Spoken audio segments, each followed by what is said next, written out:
ಶ್ರೀ ಗುರವೇ ನಮಃ. ಓಂ ಗುರವೇ ಸರ್ವಲೋಕಾನಾಂ ವಿಷಜೇ ಭವರೋಗಿಣಾಂ ನಿಧಯೇ ಸರ್ವವಿದ್ಯಾನಾಂ ದಕ್ಷಿಣಾಮೂರ್ತಯೇ ನಮಃ. ಓಂ ಗುರುದೇವೋ ಮಹಾದೇವೋ ಗುರುದೇವಃ ಸದಾಶಿವಃ ಗುರುದೈವಾತ್ ಪರಂ ನಾಸ್ತಿ ತಸ್ಮೈ ಶ್ರೀ ಗುರವೇ ನಮಃ.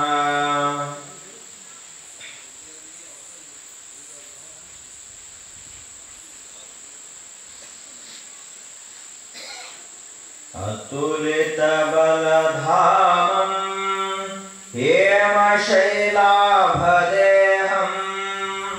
ಧನುಜವನ ಕೃಶಾನೋ ಜ್ಞಾನಿನಾಮಗ್ರಗಣ್ಯಂ ಸಕಲಗುಣನಿಧಾನಂ ವಾನರಾಣಾಮಧೀಶಂ ರಘುಪತಿ ಪ್ರಿಯಭಕ್ತಂ ವಾತಜಾತಂ ನಮಾಮಿ. ಗೋಷ್ಪದೀಕೃತವಾರೀಶಂ ಮಶಕೀಕೃತರಾಕ್ಷಸಂ ರಾಮಾಯಣ ಮಹಾಮಾಲಾ ರತ್ನಂ ವಂದೇ ಅನಿಲಾತ್ಮಜಂ. ಅಂಜನಾನಂದನಂ ವೀರಂ ಜಾನಕೀ ಶೋಕನಾಶನಂ ಕಪೀಶಮಕ್ಷಹಂತಾರಂ ವಂದೇ ಲಂಕಾಭಯಂಕರಂ. ಮಹಾವ್ಯಾಕರಣಾಂಬೋಧೇ ಮಂಥಮಾನಸಮಂದರಂ ಕವಯಂತಂ ರಾಮಕೀರ್ತ್ಯಾ ಹನುಮಂತಮುಪಾಸ್ಮಹೇ. ಉಲ್ಲಂಘ್ಯ ಸಿಂಧೋ ಸಲಿಲಂ ಸಲೀಲಂ ಯಶೋಕವನ್ಯಂ ಜನಕಾತ್ಮಜಾಯ ಆದಾಯ ತೇನೈವ ತದಾಲಂಕಾಂ ನಮಾಮಿ तं ಪ್ರಾಂಜಲಿರಾಂಜನೇಯಂ.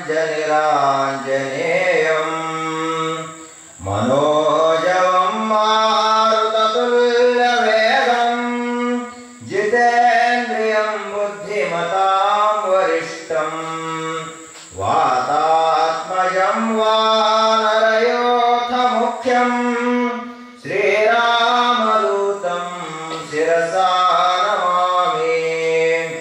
ಆಂಜನೇಯಮತಿಪಾಟಲಾನನಂ ಕಾಂಚನಾದ್ರಿಕಮನೀಯ ವಿಗ್ರಹಂ ಪಾರಿಜಾತತರುಮೂಲವಾಸಿನಂ ಭಾವಯಾಮಿ ಪವಮಾನನಂದನಂ. ಯತ್ರ ಯತ್ರ ರಘುನಾಥಕೀರ್ತನಂ ತತ್ರ ತತ್ರ ಕೃತಮಸ್ತಕಾಂಜಲಿಂ ಬಾಷ್ಪವಾರಿ ಪರಿಪೂರ್ಣಲೋಚನಂ ಮಾರುತಿಂ ನಮತ ರಾಕ್ಷಸಾಂತಕಂ. ಮಾರುತಿಂ ನಮತ ರಾಕ್ಷಸಾಂತಕಂ. ಮಾರುತಿಂ ನಮತ ರಾಕ್ಷಸಾಂತಕಂ.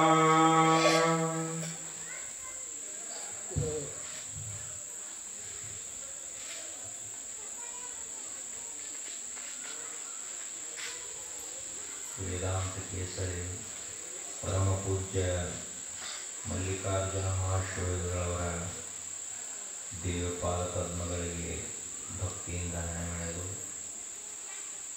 ಜ್ಞಾನ ವೈರಾಗ್ಯ ನಿಧಿಗಳು ವಿಶ್ವಸಂತರು ನಮ್ಮೆಲ್ಲರ ಆರಾಧ್ಯರು ಪರಮ ಪೂಜ್ಯ ಬುದ್ಧಿಜೀವರ ಶ್ರೀಚರಣಗಳಿಗೆ ಭಕ್ತಿಯಿಂದ ನಮಿಸಿ ವೇದಿಕೆ ಮೇಲೆ ಸಾನ್ನಿಧ್ಯ ವಹಿಸಿರುವ ಪೂಜ್ಯರಿಗೂ ತಮ್ಮೆಲ್ಲರಿಗೂ ಭಕ್ತಿಯ ನಮಸ್ಕಾರ.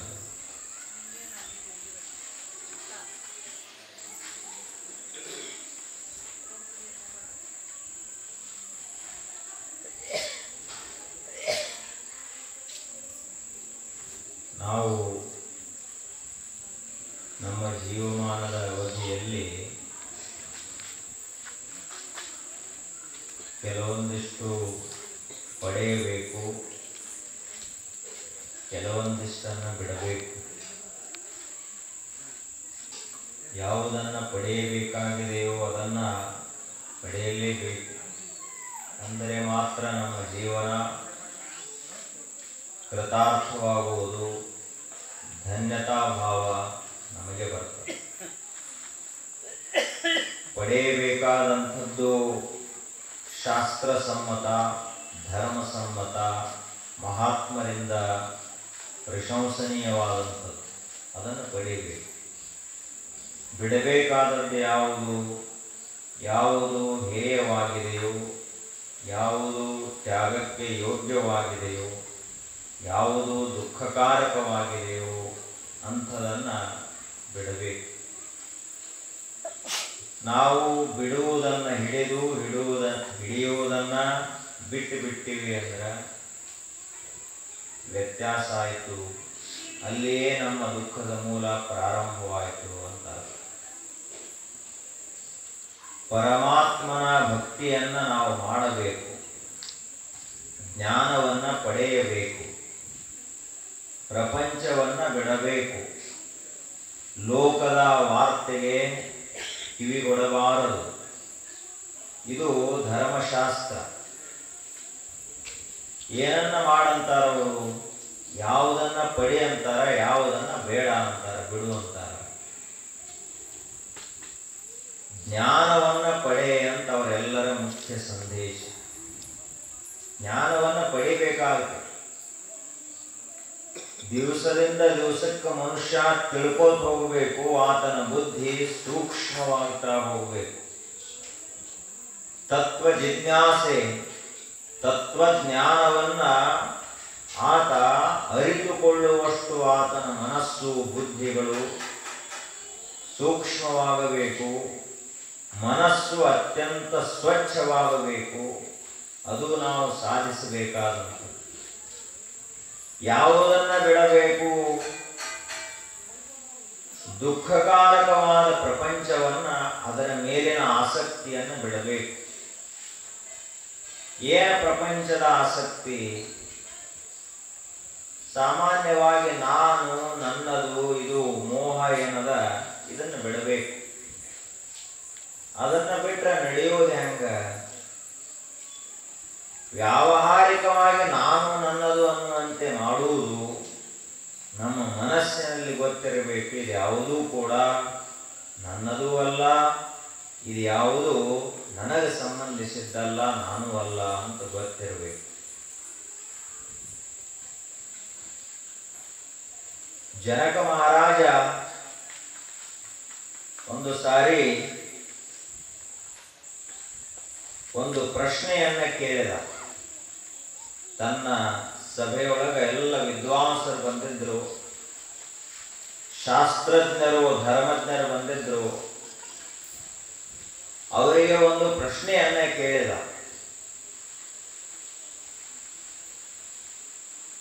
ಏನು ಪ್ರಶ್ನೆ? ಇದು ಸತ್ಯವೋ ಅದು ಸತ್ಯವೋ ಅನ್ನೋ ಪ್ರಶ್ನೆ ಕೇಳಿದ. ಆಗ ಎಲ್ಲ ವಿದ್ವಾಂಸರು ತಮಗೆ ತಿಳಿದಂತೆ ಉತ್ತರ ಕೊಟ್ಟರು. ಜನಕ ಮಹಾರಾಜನಿಗೆ ಉತ್ತರ ತೃಪ್ತಿ ಕೊಡಲಿಲ್ಲ, ಸಮಾಧಾನ ಅಂತ ಅನಿಸಲಿಲ್ಲ. ಆಗ ಇನ್ನೊಬ್ಬರು ಮಹಾಜ್ಞಾನಿಗಳು, ಮಹಾಮೇಧಾವಿಗಳು, ಆತ್ಮನಿಷ್ಠರಾದ, ಬ್ರಹ್ಮನಿಷ್ಠರಾದ ಅಷ್ಟಾವಕ್ರ ಮಹರ್ಷಿಗಳು ಬಂದರು. ಅವರು ಹೇಳಿದರು, ಮಹಾರಾಜನೇ, ಅದೂ ಸತ್ಯ ಅಲ್ಲ, ಇದೂ ಸತ್ಯ ಅಲ್ಲ. ಎರಡನ್ನೂ ನೋಡ್ತಕ್ಕಂಥವ ನೀನು ಸತ್ಯನೇ ಹೊರತು ಅದೂ ಸತ್ಯ ಅಲ್ಲ, ಇದೂ ಸತ್ಯ ಅಲ್ಲ ಅಂತ ಹೇಳಿದರು. ಉಳಿದವರೆಲ್ಲರಿಗೂ ಈ ಪ್ರಶ್ನೆನೂ ಅರ್ಥ ಆಗಿರ್ಲಿಲ್ಲ, ಉತ್ತರನೂ ಅರ್ಥ ಆಗಿರ್ಲಿಲ್ಲ. ಅವರು ಕೇಳಿದ್ರು, ಏನಿದ್ರ ಅರ್ಥ? ಅದು ಸತ್ಯವೋ ಇದು ಸತ್ಯವೋ ಅಂತ ಪ್ರಶ್ನೆ ಕೇಳಿದರಲ್ಲ, ಏನು ಪ್ರಶ್ನೆ ಮೊದಲ ಅಂತ ಕೇಳಿದ್ರು ಅವರು. ಆಗ ಜನಕ ಮಹಾರಾಜ ಹೇಳಿದ, ನಾನು ರಾತ್ರಿ ಇದೇ ಅರಮನೆಯೊಳಗ ಹಂಸತೂಲಿಕಾ ತಲ್ಪದ ಮೇಲೆ ಮಲ್ಕೊಂಡಿದ್ದೆ. ಅವಾಗ ಒಂದು ಕನಸು ಬಿತ್ತು. ಕನಸು ಬಿದ್ದಾಗ ಕನಸಿನೊಳಗ ಭಯಂಕರ ಬರಗಾಲ ಬಿದ್ದಿತ್ತು. ಎಲ್ಲಿ ಕುಡಿಲಿಕ್ಕೆ ನೀರಿಲ್ಲ, ಜಾನುವಾರುಗಳಿಗೆ ಮೇವಿಲ್ಲ, ಆಹಾರ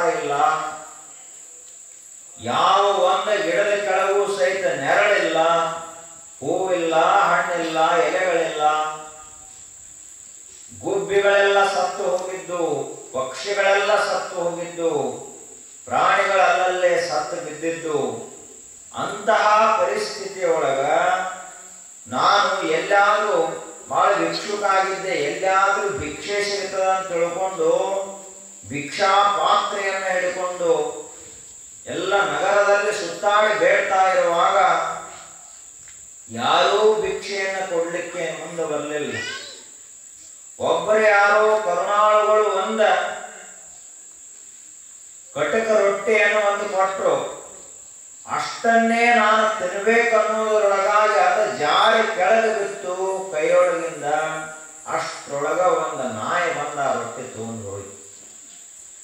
4-6 ದಿವಸಗಳಿಂದ ಒಂದಿಷ್ಟು ಊಟ ಇರಲಿಲ್ಲ, ಹಸಿರು ಕಂಗಾಲಾಗಿದ್ದೆ. ಅಂಥ ಪರಿಸ್ಥಿತಿಯಲ್ಲಿ ನನಗ ರೊಟ್ಟಿ ಸಿಕ್ತು ಅಂತ ಆನಂದ ಆಗಿತ್ತು. ಆದ್ರೆ ಆ ರೊಟ್ಟಿಯನ್ನು ನಾಯಿ ತಗೊಂಡು ಹೋತು.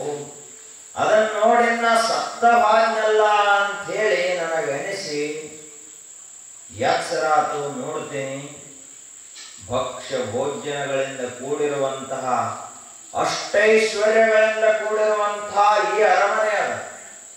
ಸಮಸ್ತ ಒಂದು ದೊಡ್ಡ ರಾಜ್ಯದ ಚಕ್ರವರ್ತಿ ಸಾರ್ವಭೌಮನೇ ನಾನು ಅದೇನಿ. ನನಗ ಅವಾಗ ಒಂದು ಪ್ರಶ್ನೆ ಬಂತು, ಏನ ಕನಸಿನೊಳಗೆ ಕಂಡದ್ದು ಸತ್ಯವೋ, ಏನ ಜಾಗ್ರಾವಸ್ಥೆಯಲ್ಲಿರುವಂತಹ ಈ ಅರಮನೆ ವೈಭವ ಇದೆಲ್ಲ ಸತ್ಯವೋ, ನಾನು ರಾಜ ಆದದ್ದು ಸತ್ಯವೋ, ಏನ ನಾನು ಭಿಕ್ಷುಕ ಆದದ್ದು ಸತ್ಯವೋ? ಈಗ ಮಾತ್ರ ಇದು ಸತ್ಯನೇ ಅದ. ಯಾಕಂದ್ರೆ ರಾಜ್ಯದಲ್ಲಿ ನಾನು ರಾಜನೇ ಇದ್ದೀನಿ. ಎಲ್ಲ ಪ್ರಜೆಗಳು, ಮಂತ್ರಿಗಳು, ಸೈನಿಕರು ಎಲ್ಲ ಕಾಲಾಳುಗಳೆಲ್ಲ ನನ್ನ ಮಾತನ್ನ ಕೇಳ್ತಾರೆ. ನಾನು ಇಲ್ಲಿ ಇರುವುದರಿಂದಲೇ ಅಂತಹ ಒಂದು ತೇಜಸ್ಸ ಅದ, ಅಂಥ ಒಂದು ಅಧಿಕಾರ ಅದ.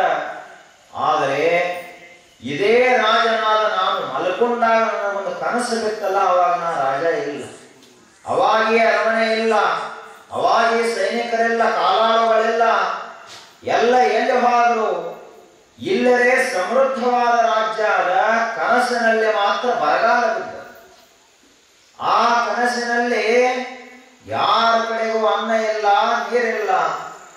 ಅಂಥ ದುರ್ಭಿಕ್ಷದಲ್ಲಿ ನನಗ ಒಂದು ರೊಟ್ಟಿ ಸಹಿತ ಸಿಗಲಿಲ್ಲ ಅಂತ ಕಂಗಾಲಾದೆ. ಹಸಿವಿನಿಂದ ತಳಪಡಿಸಿ, ಕನಸಿನೊಳಗೆ ಹಸಿವು ಆದ್ರೆ ಇವ ಊಟ ಮಾಡೇ ಮಲ್ಕೊಂಡಿದ್ದ ಮಹಾರಾಜ. ಕನಸಿನೊಳಗೆ ಅಷ್ಟು ಹಸಿವು. ಎದ್ದು ನೋಡ್ತಾನ, ಅದೂ ಸತ್ಯವೇ. ಕನಸು ಕಾಣುವಾಗ ಅದೂ ಸತ್ಯ ಆಯಿತು.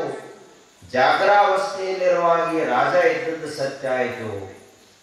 ಸಾಮಾನ್ಯರಾದ್ರ ಇದೊಂದು ಕನಸು ಅಂತ ಬಿಟ್ಟು ಬಿಡ್ತಿದ್ರು.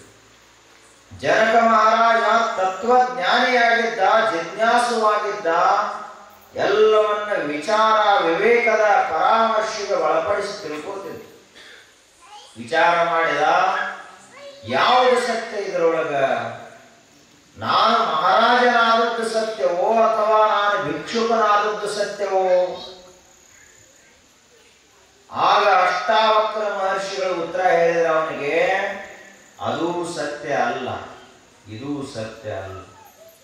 ಜಾಗ್ರಾವಸ್ಥಾದೊಳಗೆ ಏನಿ ಪ್ರಪಂಚ ಆದನಿಂದ ಮಹಾರಾಜ ಅದೇ ಅಲ್ಲ, ಇದೂ ಸತ್ಯ ಅಲ್ಲ.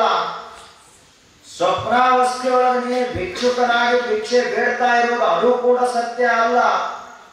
ಆದ್ರೆ ಜಾಗ್ರಾವಸ್ಥೆಯೊಳಗೆ ಇದನ್ನು ನೋಡ್ತಕ್ಕಂಥ ನೀನು ಸತ್ಯ, ಸ್ವಪ್ನಾವಸ್ಥೆಯೊಳಗ ಅದನ್ನ ನೋಡ್ತಕ್ಕಂಥ ನೀನು ಸತ್ಯನೇ ಹೊರತು ಅವಸ್ಥೆಗಳ ಸತ್ಯ ಅಲ್ಲ.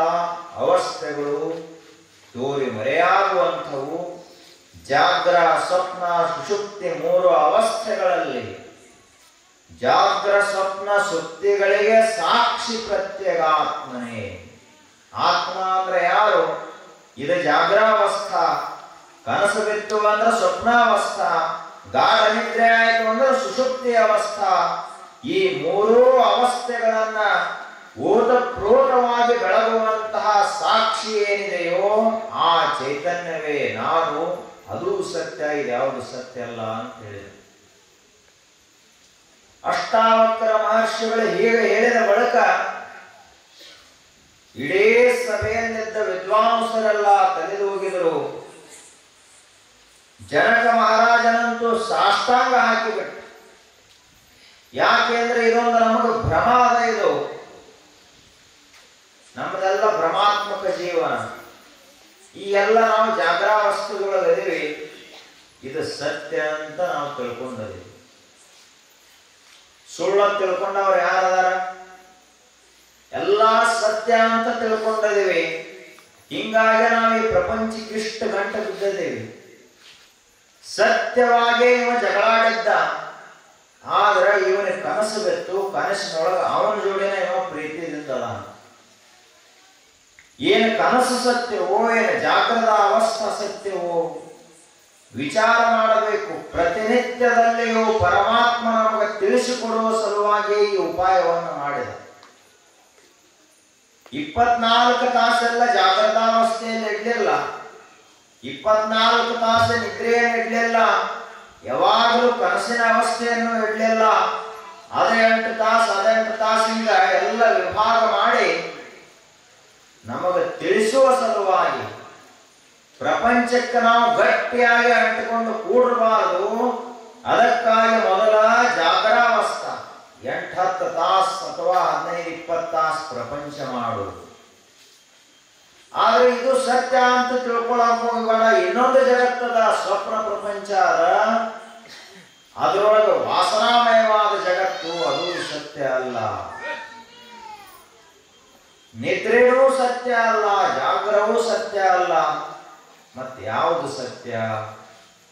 ನಾನು ಅನ್ನುವಂಥ ಜ್ಯೋತಿ ಏನದ ಅದು ಜಾಗ್ರದೊಳಗೂ ಅದ, ಕನಸಿನೊಳಗೂ ಅದ. ಅದು ಗಾಢ ನಿದ್ರೆ ಹತ್ತಿರಾಗಲು ನಾನು ಅನ್ನುವ ಆತ್ಮಜ್ಯೋತಿ ಬೆಳಗುತ್ತಾನೆ ಅದ. ಅದು ಮರೆಯಾಗಿಲ್ಲ.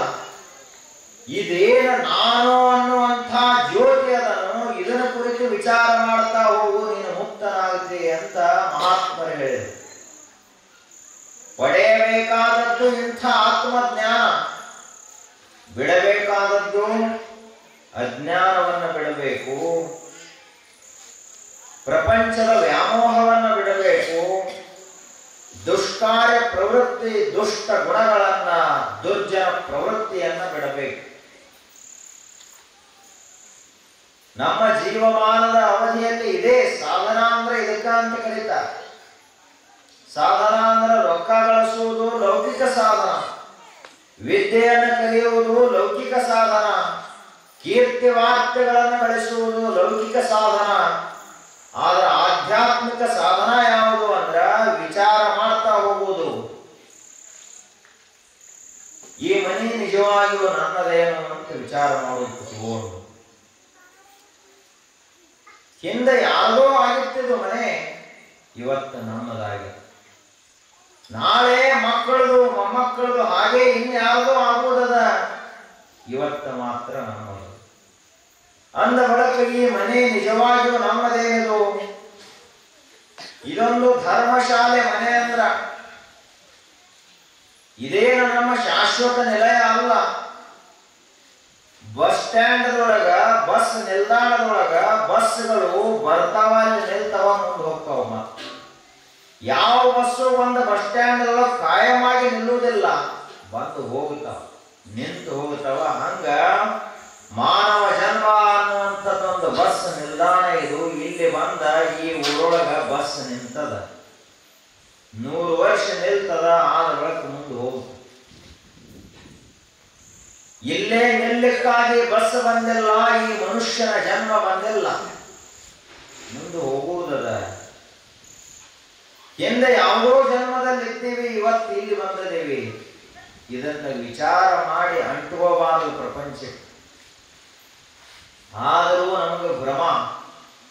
ಯಾಕೆ ಅಂದ್ರೆ ನಮ್ಮ ಸುತ್ತಮುತ್ತ ಇರುವಂತವ್ರು ಎಲ್ಲರಿಗೂ ಕಣ್ಣು ಕಾಣಿಸ್ತಾ ಇಲ್ಲ.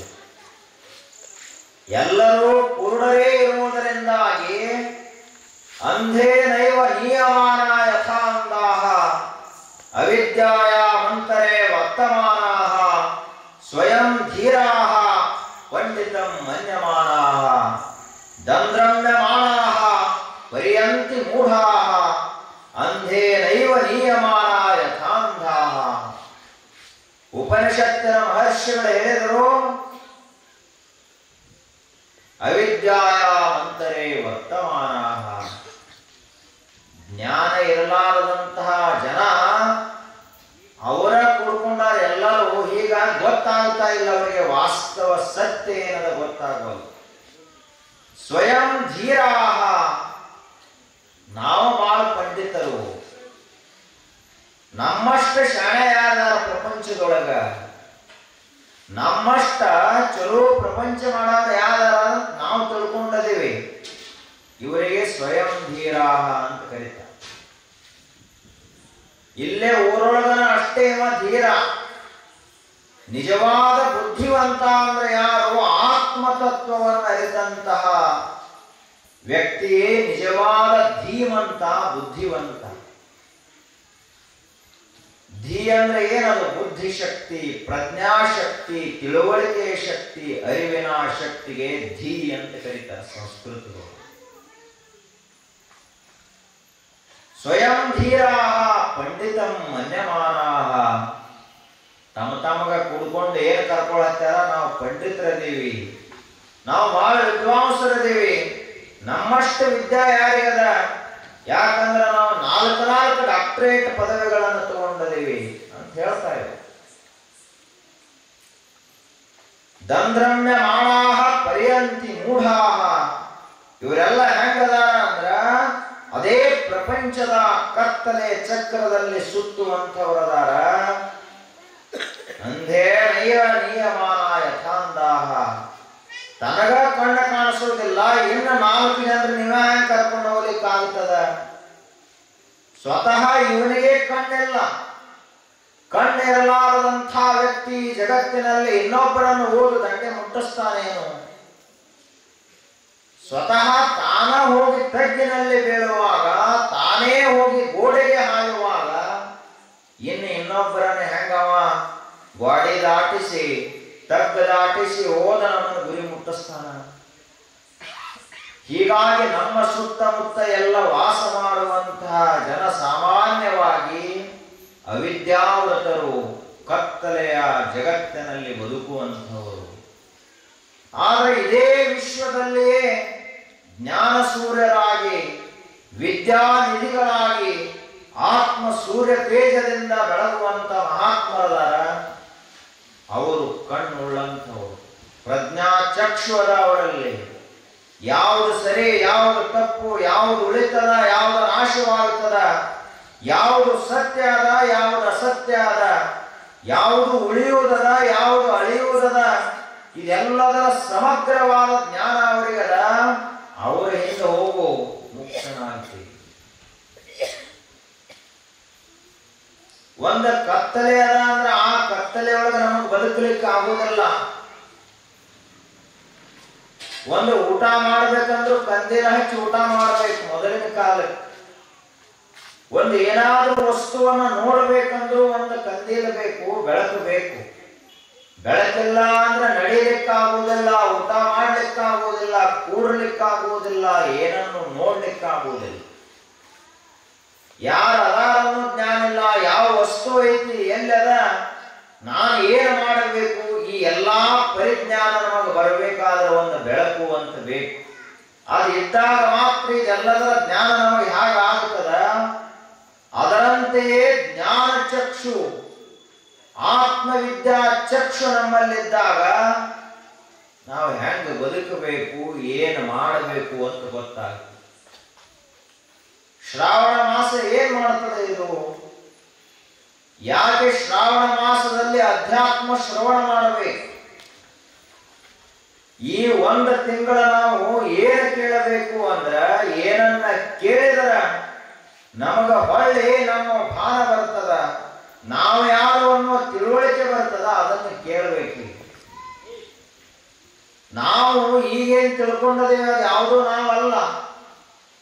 ನಿಜವಾಗಿಯೂ ಆ ಮನೆ ನಮ್ಮದು ಅಲ್ಲವೇ ಅಲ್ಲದು.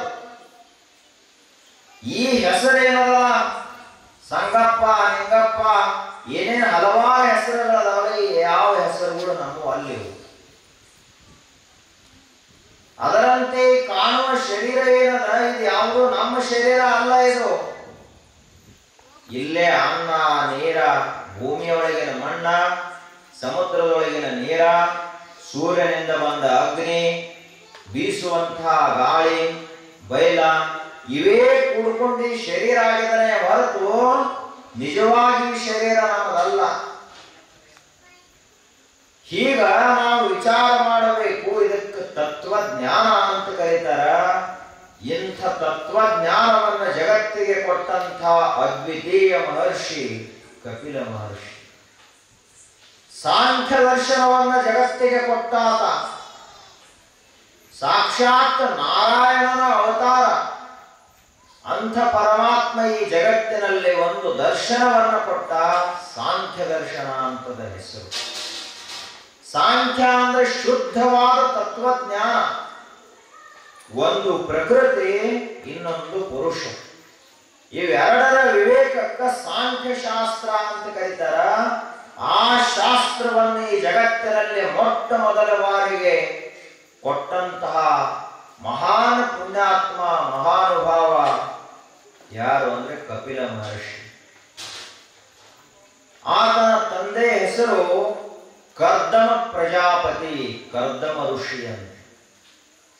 ತಾಯಿಯ ಹೆಸರು ದೇವಹೂತಿ.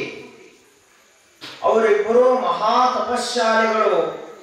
ತಪಸ್ಸನ್ನ ಮಾಡ್ತಾ ಇದ್ರು. ಗೃಹಸ್ಥ ಜೀವನ ಪ್ರಾರಂಭ ಆಯಿತು. ಆದ ತಕ್ಷಣ 9 ಜನ ಹೆಣ್ಮಕ್ಕಳು ಹುಟ್ಟಿದ್ರು ಅವರಿಗೆ. ಕಪಿಲನಿಗಿಂತಲೂ ಮೊದಲು 9 ಜನ ಹೆಣ್ಮಕ್ಕಳು. ಆ ಬಳಿಕ ದೇವಹೂತಿ ಕರ್ದಮ ಋಷಿಯ ಪತ್ನಿಗೆ ಒಂದು ಇಚ್ಛಾ ಹುಟ್ಟಿತು. ಏನು? ಎಲ್ಲ ನಿಮಗೆ ಹೆಂಗ ಹುಟ್ಟುತ್ತದ ಅವ್ರಿಗೆ ಹೆಂಗ ಹುಟ್ಟಿತು. ಎಷ್ಟು ಹೆಣ್ಮಕ್ಳಾದ್ರೆ ಏನು ಮಾಡೋದು, ಒಂದಾದ್ರೂ ಗಂಡು ಮಗು ಇಲ್ಲಿ ಅಂತ ಅನಿಸ್ತವರಿಗೆ. ಅದರಂತೆ ತನ್ನ ಇಚ್ಛೆಯನ್ನ ಕರ್ದಮ ಋಷಿಗಳಿಗೆ ಹೇಳಿದ್ದು. ಕರ್ದಮ ಋಷಿಗಳು ಹೇಳಿದ್ರು, ಹಾಗಾದ್ರೆ ನೀನೂ ತಪಸ್ಸನ್ನ ಮಾಡು, ನಾನೂ ತಪಸ್ಸನ್ನ ಮಾಡ್ತೇನೆ. ಪರಮಾತ್ಮ ಏನು ವರವನ್ನು ಕೊಡ್ತಾನ ಅದನ್ನ ಸ್ವೀಕಾರ ಮಾಡೋಣ ಅಂತ ಹೇಳಿದ್ರು ಋಷಿಗಳು. ಆಯಿತು. ದೇವಹೂತಿಯು ಮನೆಯಲ್ಲೇ ಇದ್ದುಕೊಂಡು ತಪಸ್ಸನ್ನ ಮಾಡಿದ್ದು. ಕರ್ದಮ ಋಷಿಯು ನದಿಯ ತೀರಕ್ಕೆ ಹೋಗಿ ನಾರಾಯಣನ ಕುರಿತಾಗಿ ಶಂಖ ಚಕ್ರ ಗದಾಧಾರಿಯಾದ ಶ್ರೀ ವಿಷ್ಣುವಿನ ಕುರಿತಾಗಿ ತಪಸ್ಸನ್ನ ಮಾಡಿದರು. ನಾವು ಬ್ರಹ್ಮ, ವಿಷ್ಣು, ರುದ್ರ, ಈಶ್ವರ, ಸದಾಶಿವ, ಈ ಕಡೆ ಹನುಮಂತ, ದೇವಿ ಎಲ್ಲ ಬೇರೆ ಬೇರೆ ಅಂತ ಕರಿತೀವಿ. ಇರುವಂತಹ ಸತ್ಯ ವಸ್ತು ಒಂದೇ ಅದ, ಅದು ಬೇರೆ ಬೇರೆ ಇಲ್ಲ. ಅದರಂತೆ ದೇವರನ್ನ ಕುರಿತಾಗಿ ತಪಸ್ಸು ಮಾಡಿದಾಗ ಸಾಕ್ಷಾತ್ ನಾರಾಯಣನೇ ಮುಂದೆ ಬಂದ ನಿಂತ. ಮಹರ್ಷಿಯೇ ಏನು ವರ ಬೇಕು ಕೇಳು ಅಂತ ಹೇಳಿದ. ಆಗ ಕರ್ದಮ ಋಷಿಗಳು ಹೇಳಿದರು, ನನಗೊಬ್ಬ ಇಂತಹ ಮಗನನ್ನ ಕೊಡಬೇಕು, ನೀನು ಸಾಕ್ಷಾತ್ ನೀನೇ ಅವತರಿಸಿ ಬರಬೇಕು, ಬೇರೆ ಯಾರಾದರೂ ಇಲ್ಲ, ನೀನೇ ನನ್ನ ಉದರದಿಂದ ಜನಿಸಬೇಕು. ಇಂತಹ ಮಗ ಇರಬೇಕಲ್ಲ, ನೀನು ನಿನ್ನ ಅವತಾರದ ಉದ್ದೇಶವಾಗಿ ಬರೀ ಜ್ಞಾನ ಪ್ರಸಾರವನ್ನಿಟ್ಟುಕೊಂಡು ಈ ಜಗತ್ತಿಗೆ ಬರಬೇಕು. ಅವಾಗ ಶ್ರೀಮನ್ನಾರಾಯಣ ತಥಾಸ್ತು ಅಂತ ವರ ಕೊಟ್ಟ. ಮುಂದ ಸಾಕ್ಷಾತ್ ವಿಷ್ಣುವೇ ದೇವಹೂತಿ ಮತ್ತು ಕರ್ದಮ ಪ್ರಜಾಪತಿಯ ಉದರದಿಂದ ಕಪಿಲ ಮಹರ್ಷಿಗಳಾಗಿ ಜನಿಸಿದರು. ಹುಟ್ಟುತ್ತಲೇ ಅಖಂಡ ಜ್ಞಾನ, ಸಮಗ್ರವಾದ ಜ್ಞಾನ. ಭಗವಂತ ಅಂತ ಯಾರಿಗೆ ಕರೀತಾರ? ಭಗವಾನ್ ಅಂತ ಶಬ್ದ ಬಳಸ್ತೀವಿ ನಾವು, ಶ್ರೀ ಅಂತ ಬಳಸ್ತೀವಿ. ಏನದು ಭಗವಂತ ಅಂದ್ರ?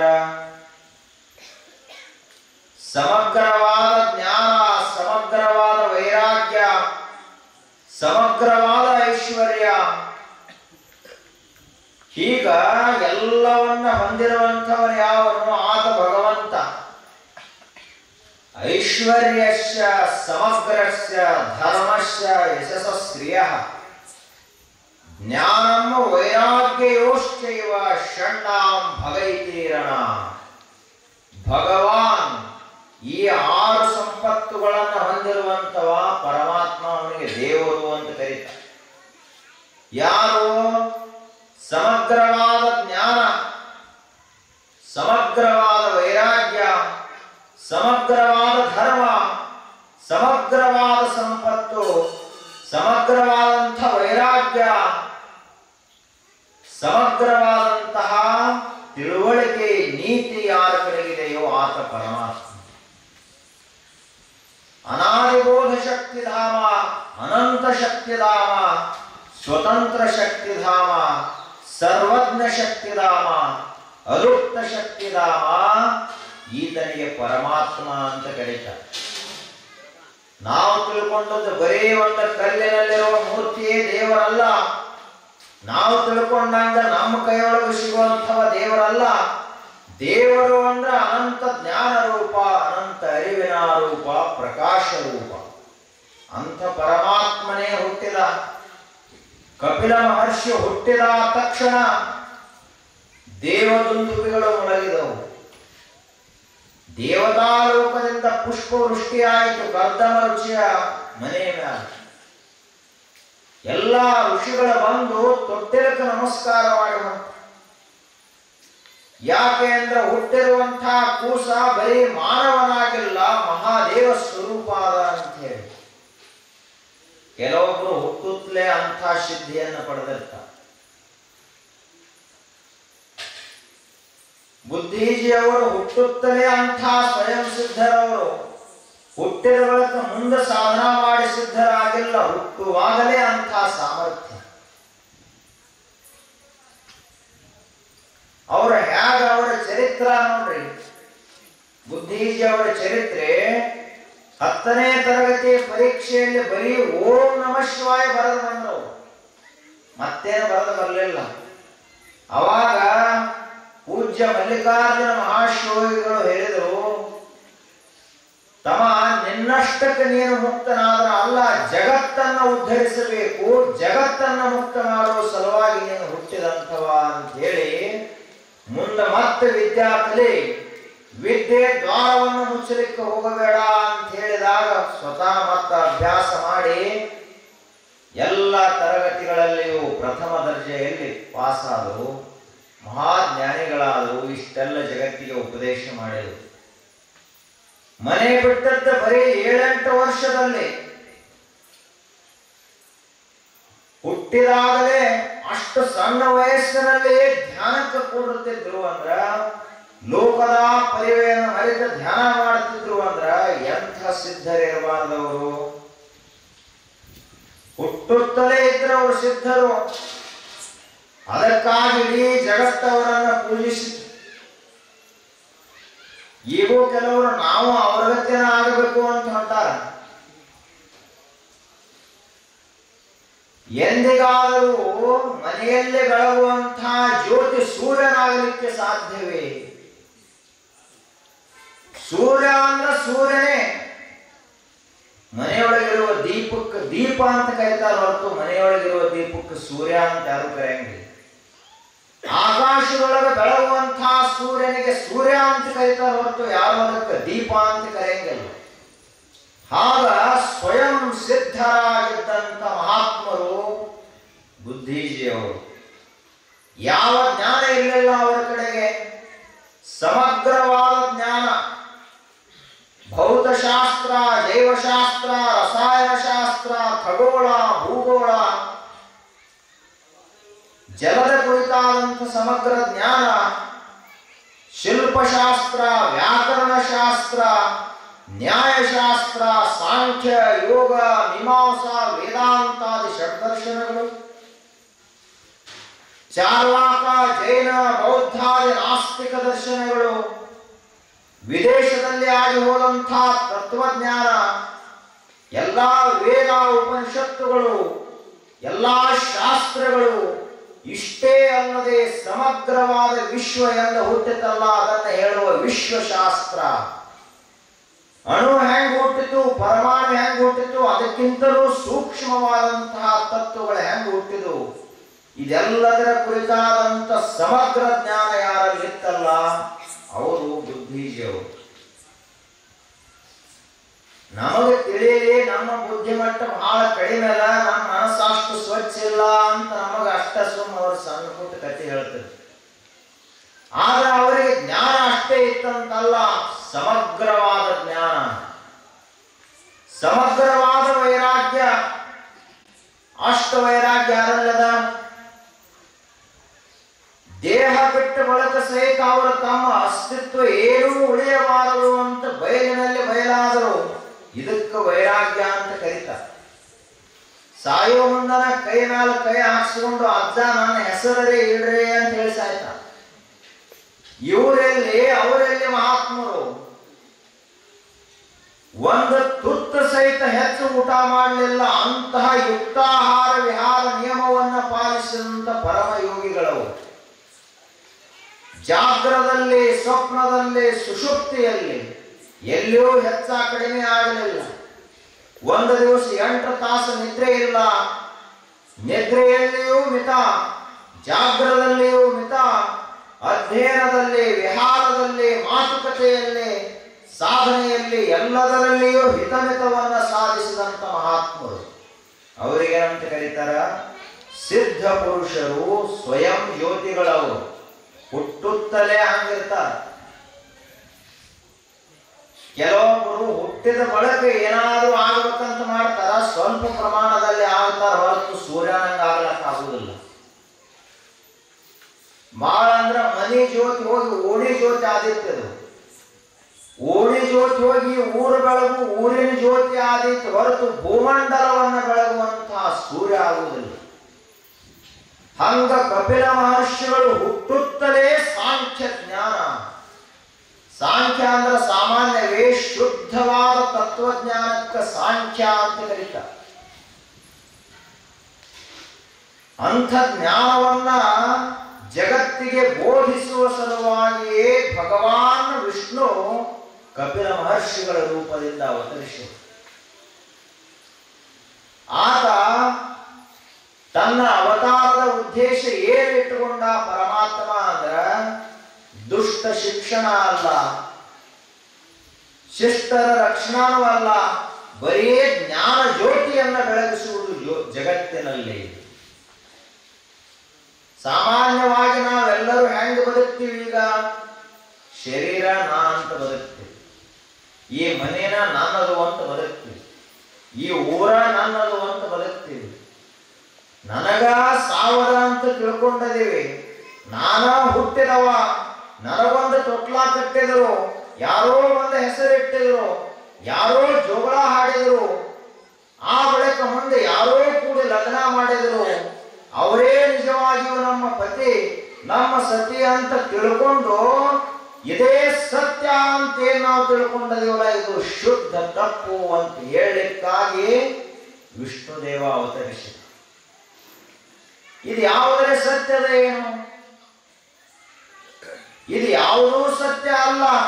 ನಾವು ಹುಟ್ಟಿದ್ದು ಸುಳ್ಳು, ಸಾಯುವುದು ಸುಳ್ಳು, ಈಗ ಬದುಕ್ತಾ ಇರುವಂಥದ್ದು ಸುಳ್ಳು. ನಮಗೊಂದು ಶರೀರವೂ ಇಲ್ಲ, ನಾವು ಒಂದು ಮನೆಯಲ್ಲಿ ಇರಲಿಕ್ಕೆ ಸಾಧ್ಯವೂ ಇಲ್ಲ. ನಿಜವಾಗಿ ನಾನು ಅನ್ನುವಂಥದ್ದೇನದ ಅದು ಸ್ವಯಂ ಜ್ಯೋತಿ, ಆತ್ಮ ಜ್ಯೋತಿ. ಆ ತತ್ವವನ್ನು ತಿಳಿಸುವ ಸಲುವಾಗಿ ಕಪಿಲ ಮಹರ್ಷಿಗಳು ಹುಟ್ಟಿದರು. ಬರೇ ಹುಟ್ಟಿ ಅಷ್ಟೇ ಅಲ್ಲ, ಸ್ವಲ್ಪ ವರ್ಷ ಆದ ಬಳಿಕ ಸಣ್ಣ ವಯಸ್ಸಿನಲ್ಲಿ ಅವರ ತಂದೆಯಾದ ಕರ್ದಮ ಪ್ರಜಾಪತಿಯೇ ಬಂದ ನಮಸ್ಕಾರ ಮಾಡಿದರು. ಭಗವಾನ್ ಕಪಿಲ ಮಹರ್ಷಿಗಳೇ, ನನಗ ತತ್ವಜ್ಞಾನವನ್ನು ಹೇಳ್ರಿ, ನಾನು ಮುಕ್ತನಾಗಬೇಕು ಅಂತ ಅವರ ತಂದೆನ ಬಂದು ಕೇಳಿದ ಪ್ರಶ್ನೆ. ಕೇಳಿದಾಗ ಕಪಿಲ ಮಹರ್ಷಿಗಳು ಹೇಳಿದರು, ಮೊಟ್ಟ ಮೊದಲನೆಯದಾಗಿ ಪ್ರಪಂಚದ ಮೇಲಿನ ಮೋಹ ಹೋಗಬೇಕು, ಅವಾಗ ಮುಕ್ತಿ ಆಗುತ್ತದ. ಇನ್ನೂ ನನ್ನ ಮಕ್ಕಳದಾವ, ಮನೆಯೊಳಗ ಮೊಮ್ಮಕ್ಕಳದಾವ, ಹೊಸ ಮನೆ ಕಟ್ಟೇನೆ ಅಂತ ಅನ್ಕೋತ ಕುಂತ ಅಂದ್ರೆ ಮುಕ್ತಿ ಆಗುವುದಿಲ್ಲ. ಅದೆಲ್ಲ ಇರಲಿ, ಅವು ಜಗಕ್ಕಿಕ್ಕಿದ ವಿಧಿ. ಭೂಮಿ ನಿನ್ನದಲ್ಲ, ಹೇಮ ನಿನ್ನದಲ್ಲ, ಕಾಮಿತ ನಿನ್ನದಲ್ಲ, ಅವು ಜಗಕ್ಕೆ ಇಕ್ಕಿದ ವಿಧಿ. ನಿನ್ನ ಒಡವೆ ಎಂಬುದು ಜ್ಞಾನರತ್ನ, ಅಂತಪ್ಪ ದಿವ್ಯ ರತ್ನವ ಕೆಳಗುಡದೆ ನೀನು ಅಲಂಕರಿಸಿದೆಯಾದರೆ ನಮ್ಮ ಗುಹೇಶ್ವರ ಲಿಂಗದಲ್ಲಿ ನಿನ್ನಿಂದ ಬಿಟ್ಟು ಶ್ರೀವಂತರಿಲ್ಲ ಕಾಣ ಎಲೆ ಮನವೇ. ನಿನ್ನ ಒಡವೆ ಯಾವುದು ಅಂದ್ರೆ ಜ್ಞಾನರತ್ನ ಒಂದೇ ನಿನ್ನದು. ಭೂಮಿನೂ ನಿನ್ನದಲ್ಲ, ಬಂಗಾರ ನಿನ್ನದಲ್ಲ, ಬಂಧು ಬಾಂಧವರು, ತಂದೆ ತಾಯಿಗಳು, ಮಕ್ಕಳು ಯಾರೂ ನಿನ್ನವರಲ್ಲ. ಅದರಂತೆ ಹೇಳಿದ ಕಪಿಲ ಮಹರ್ಷಿ ಕರ್ದಮ ಋಷಿಗೆ, ಯೋಗ ಮಾಡು, ದಿನಾಲು ನಿನ್ನ ಮನಸ್ಸನ್ನ, ಯೋಗ ಅಂದ್ರೆ ಏನು? ಮನಸ್ಸನ್ನ ಪರಮಾತ್ಮನೊಂದಿಗೆ ಕೂಡಿಸುವುದಕ್ಕೆ ಯೋಗ ಅಂತ ಕರೀತಾರೆ. ಈಗೂ ನಮ್ಮ ಯೋಗ ಪ್ರಪಂಚದ ಜೊತೆಗೆ ನಮ್ಮ ಯೋಗ ಆಗ್ಯದ. ಹಿಂಗಾಗಿ ಪ್ರಪಂಚದಲ್ಲಿರುವಂತಹ ಸಾವು ನಮಗೆ ಬಂತು, ಪ್ರಪಂಚದಲ್ಲಿರುವಂತಹ ಹುಟ್ಟು ನಮಗೆ ಬಂತು, ಪ್ರಪಂಚದಲ್ಲಿರುವಂತಹ ದುಃಖ ನಮಗೆ ಬಂತು. ಆದರೆ ಈ ಪ್ರಪಂಚದಲ್ಲಿರುವ ಯೋಗವನ್ನು ತೆಗೆದು ಪರಮಾತ್ಮನಲ್ಲಿ ಯೋಗವನ್ನು ಮಾಡುವುದು, ಪ್ರಪಂಚದಲ್ಲಿ ವಿಯೋಗ ಮಾಡುವುದು. ಪರಮಾತ್ಮನಲ್ಲಿ ನಾವು ನಮ್ಮ ಮನಸ್ಸನ್ನು ಹೊಂದಿಸಿದಾಗ, ಮುಳುಗಿಸಿದಾಗ ಏನಾಗುತ್ತದ? ಆನಂದ. ಪರಮಾತ್ಮನ ಲಕ್ಷಣ ಏನು? ಆನಂದ. ಆ ಆನಂದ ನಮಗೆ ಬರ್ತದೆ. ಪರಮಾತ್ಮನ ಲಕ್ಷಣ ಏನು? ಯಾವಾಗಲೂ ಇರುವಂತಹ ಸತ್. ಆ ಸತ್ ಅಸ್ತಿತ್ವ ನಮಗೆ ಬರ್ತದೆ. ಪರಮಾತ್ಮ ಚಿದ್ರೂಪ, ಸದಾ ಜ್ಞಾನದಿಂದ ಬೆಳಗುತ್ತಾ ಇರುವಂಥವ, ಅರಿವಿನಿಂದ ಬೆಳಗುವ ಜ್ಯೋತಿ. ಆ ಜ್ಞಾನ ನಮಗೆ ಬರ್ತದೆ. ಆನಂದ, ನಿತ್ಯ, ಪರಿಪೂರ್ಣ ಇವೆಲ್ಲ ನಮಗೆ ಬರ್ತಾವ. ಅದಕ್ಕೆ ನಮ್ಮ ಮನಸ್ಸನ್ನು ಪರಮಾತ್ಮನಲ್ಲಿ ಮುಳುಗಿಸ್ಬೇಕು. ಯೋಗವನ್ನು ಮಾಡು. ಪ್ರಾಣಾಯಾಮದಿಂದ ನಿನ್ನ ಶರೀರದಲ್ಲಿರುವ, ಮನಸ್ಸಿನಲ್ಲಿರುವ ಎಲ್ಲ ದೋಷಗಳನ್ನು ಕಳೆದುಕೋ ಅಂತ ಹೇಳಿದರು. ಇಷ್ಟ ಮಾಡಿ ಶುದ್ಧವಾದ ಆತ್ಮನ ಕುರಿತ ಧ್ಯಾನ ಮಾಡು, ಮುಕ್ತನಾಗ್ತಿ ಅಂತ ಹೇಳಿದರು. ಆಗ ಕರ್ದಮ ಋಷಿ ತನ್ನ ಮಗನಿಗೆ ನಮಸ್ಕಾರ ಮಾಡಿ ತಪಸ್ಸಿಗಾಗಿ ಹೊರಟು ಹೋದ. ಆದ ಬಳಿಕ ಕಪಿಲ ಮಹರ್ಷಿಯು ತಪಸ್ಸಿಗಾಗಿ ಹೊರಟು ಹೋದರು. ಮನೆಯಲ್ಲಿ ತಾಯಿ ಒಬ್ಬಳೇ ಒಂದು ದೇವಭೂತಿ. ಆಗ ತಾಯಿ ವಿಚಾರ ಮಾಡಿದ್ಲು, ಇಷ್ಟು ದಿವಸ ನಾನು ಪ್ರಪಂಚದಲ್ಲಿದ್ದೆ, ಏನ್ ನನಗೆ ಆನಂದ ಆಯ್ತು ಈ ಪ್ರಪಂಚದಿಂದ? ಯಾವ ಆನಂದವೂ ಆಗಲಿಲ್ಲ. 9 ಜನ ಹೆಣ್ಮಕ್ಕಳು. ಆ ಬಳಿಕ ಒಬ್ಬ ಮಗ. ಅವರು 9 ಜನ ಎಲ್ಲ ಹೋದ್ರು. ಈ ಒಬ್ಬ ಮಗ ಹೆಂಗ್ ಹುಟ್ಟ್ಯಾನ ಅಂದ್ರೆ ಜಗತ್ತಿಗೆ ಜ್ಞಾನದ ದಾರಿಯನ್ನ ತೋರಿಸುವಂಥವದನೇತ ಪಥ ಪ್ರವರ್ತಕ ಅಂತ ಕರೀತಾರೆ. ಸ್ವತಃ ದಾರಿ ಮಾಡುವಂಥವ ಇವ, ಇದ್ದ ದಾರಿ ಒಳಗೆ ನಡೆಯವ ಅಲ್ಲ, ಜಗತ್ತಿಗೆ ಹೊಸ ದಾರಿಯನ್ನ, ದಿಕ್ಕನ್ನ ತೋರಿಸಲಿಕ್ಕೆ ಬಂದಂಥವ ಕಪಿಲ. ಆಗ ತಾಯಿ ವಿಚಾರ ಮಾಡಿದ್ಲು, ಅಲ್ಲೇ ಇಲ್ಲೇ ಹೋಗೋದ್ರೊಳಗೆ ಏನದ? ಸ್ವತಃ ಜ್ಞಾನರೂಪನಾಗಿ ಪರಮಾತ್ಮನೇ ನಮ್ಮ ಮಗನಾಗಿ ಹುಟ್ಟಿರುವಾಗ ಅವನ ಕಡೆಗೇನೆ ಹೋಗಿ ಮೋಕ್ಷದ ದಾರಿಯನ್ನು ಕೇಳಬೇಕು ಅಂತ ತಾಯಿಯಾದ ದೇವಹೂತಿ ಕಪಿಲ ಮಹರ್ಷಿಗಳ ಕಡೆಗೆ ಹೋದ್ಲು. ಆ ಕಪಿಲ ಮಹರ್ಷಿಗಳಿಗೆ ಕೇಳಿದ್ಲು, ಮಹರ್ಷಿ ನನ್ನದೊಂದು ಪ್ರಾರ್ಥನಾ ಅದ, ಏನ್ ಹೇಳ ತಾಯಿ ಅಂತ ಕೇಳಿದ ಕಪಿಲ. ಏನಿಲ್ಲ, ನಾನು ಮುಕ್ತಳಾಗಬೇಕು. ಜ್ಞಾನ ಅಂದ್ರೆ ಏನು? ಯಾವುದಕ್ಕ ಜ್ಞಾನ ಅಂತ ಕರೀತಾರ? ಯಾವುದರಿಂದ ಸಂಸಾರದೊಳಗಿರುವ ಮೋಹ ನನ್ನನ್ನು ಸಂಪೂರ್ಣವಾಗಿ ಬಿಟ್ಟು ಹೋಗ್ತದೆ, ಅದನ್ನು ಹೇಳು ಅಂತ ಕೇಳಿದ್ದೆ. ಆಗ ಕಪಿಲ ಮಹರ್ಷಿಗಳು ಹೇಳಿದರು, ಜಗತ್ತಿನೊಳಗೆ 2 ವಸ್ತುಗಳು. ಜಗತ್ತಂದ್ರೆ ಬರೀ ಹಿಂಗ್ ಕಾಣುವಂಥದ್ದು ಇಷ್ಟ ಇಲ್ಲದು. ಇದೇನ ಕಾಣ್ತದಲ್ಲ, ಇದಕ್ಕ ಪ್ರಕೃತಿ ಅಂತ ಕರೀತಾರ. ಯಾವುದು ಇದರ ಹಿಂದ ಜ್ಞಾನ ರೂಪವಾಗಿ ಸದಾ ಬೆಳಗುತ್ತಾ ಇದೆಯೋ ಅದಕ್ಕ ಪುರುಷ ಅಂತ ಕರೀತಾರೆ. ಜಗತ್ತಿನಲ್ಲಿರುವ 2 ವಸ್ತುಗಳು. ಒಂದು ಸದಾ ಬದಲಾಗುವಂಥದ್ದು, ವಿಕಾರ ಆಗುವಂಥದ್ದು, ಸದಾ ಬದಲಾವಣೆ ಆಗ್ತಾ ಇರುವಂತಹ ಪ್ರಕೃತಿ. ಇನ್ನೊಂದು ಎಂದಿಗೂ ಬದಲಾಗದೆ ಶಾಶ್ವತವಾಗಿ ಜ್ಞಾನರೂಪವಾಗಿ ಇರುವಂಥದ್ದು ಪುರುಷ. ಶರೀರ ಪ್ರಕೃತಿ, ಒಳಗಿರುವಂತಹ ನಾನು ಅದಕ್ಕ ನಾನು ಅನ್ನುವಂಥದ್ದು ಬದಲಾಗುವುದಿಲ್ಲ, ಶರೀರ ಬದಲಾಗುತ್ತೆ. ನಾನು ಸಾಯುವುದಿಲ್ಲ, ಶರೀರ ಸಾಯ್ತು. ನನಗ ರೋಗ ಬರುವುದಿಲ್ಲ, ಶರೀರಕ್ಕೆ ರೋಗ ಬರುತ್ತೆ. ನನಗ ತಂದೆನೂ ಇಲ್ಲ, ತಾಯಿನೂ ಇಲ್ಲ, ಶರೀರಕ್ಕೆ ತಂದೆ ತಾಯಿ ಎರಡೂ ಅಲ್ಲ. ನನಗ ಮನೆ ಇಲ್ಲ, ನಾನು ಅನಿಕೇತನ, ಆದ್ರೆ ಈ ಶರೀರ ಮನೆಯೊಳಗಿರ್ತದ. ನನಗ ಹಸಿವು ತೃಷೆಗಳಿಲ್ಲ, ಶರೀರಕ್ಕೆ ಹಸಿವು ತೃಷೆಗಳಲ್ಲ. ಹಿಂಗ ಯಾರು ವಿಚಾರ ಮಾಡ್ತಾ ಹೋಗ್ತಾರಲ್ಲ ಅವರಿಗೆ ಪರಮಾತ್ಮನ ದರ್ಶನ ಆಗುತ್ತದೆ. ಇದಕ್ಕ ಸಾಂಖ್ಯ ಶಾಸ್ತ್ರ ಅಂತ ಕರೀತಾರೆ. ಸಾಂಖ್ಯ ದರ್ಶನ ಇದು. ದರ್ಶನ ಅಂದ್ರೆ ಏನು? ನಾವು ನೋಡ್ತೀವಲ್ಲ, ಇದಕ್ಕೆ ಸಾಮಾನ್ಯ ದರ್ಶನ ಅಂತ ಕರೀತಾರೆ. ದರ್ಶನ ಅಂದ್ರ ನಾವು ನೋಡುವಂಥದ್ದು ಎಲ್ಲವನ್ನ ಬಿಟ್ಟು ಜ್ಞಾನ ದೃಷ್ಟಿಯಿಂದ ಈ ಜಗತ್ತನ್ನ ನೋಡಿದಾಗ ಋಷಿಗಳಿಗೆ ಏನು ಕಂಡಿತು ಸತ್ಯ, ಅದಕ್ಕ ದರ್ಶನ ಅಂತ ಕರೀತಾರೆ. ನಾವು ನೋಡ್ತೀವಿ, ನಮಗ ಮೋಹ ಬಿಟ್ಟರೆ ಬೇರೆ ಏನು ಕಾಣುವುದಿಲ್ಲ. ಈ ಒಂದು 10 ಹುಡುಗರಿದ್ದು ಅಂದ್ರ ಅದರೊಳಗೆ ನಮ್ಮ ಮೊಮ್ಮಗ ಯಾವುದನ್ನ ಅಷ್ಟೇ ಕಾಣ್ತದೆ. ಮೋಹದ ದೃಷ್ಟಿ ಅಂತ ಕರೀತಾರೆ. ಅವೆಲ್ಲ ಮಕ್ಕಳು ಅಂತ ಕಾಣಂಗಿಲ್ಲ ನಮಗೆ. ಅದಕ್ಕಿಂತಲೂ ಮುಂದೆ ಹೋಗಿ ಅವು ಒಂದೊಂದು ಜೀವದ ಬಿಂದುಗಳು ಅಂತ ಕಾಣಂಗಿಲ್ಲ. ಅದಕ್ಕಿಂತಲೂ ಮುಂದೆ ಹೋಗಿ ಅವರೊಳಗಿರುವ ಶಿವ ಚೈತನ್ಯ ನಮಗೆ ಕಾಣುವುದಿಲ್ಲ. ಅದಕ್ಕೆ ನಮಗೆ ದರ್ಶನ ಆಗಿಲ್ಲ ಅಂತ ಕರೀತಾರೆ. ಯಾಕೆ ನಮಗೆ ದೇವರ ದರ್ಶನ ಆಗುವುದಿಲ್ಲ? ನಮಗ ಕಾಣುವ ನೇತ್ರಗಳೆಲ್ಲ, ಕಾಣುವಂಥ ವಿವೇಕದ ಚಕ್ಷು ಇಲ್ಲ. ಆದ್ರ ಕಪಿಲ ಮಹರ್ಷಿಗಳ ತಾಯಿಗೆ ಹೇಳಿದರು, ಇದೇನು ಬದಲಾಗುತ್ತದನೋ ಇದು ಪ್ರಕೃತಿ, ಬದಲಾಗಲಾರದೇ ಇರುವಂಥದ್ದೇ ಪುರುಷ.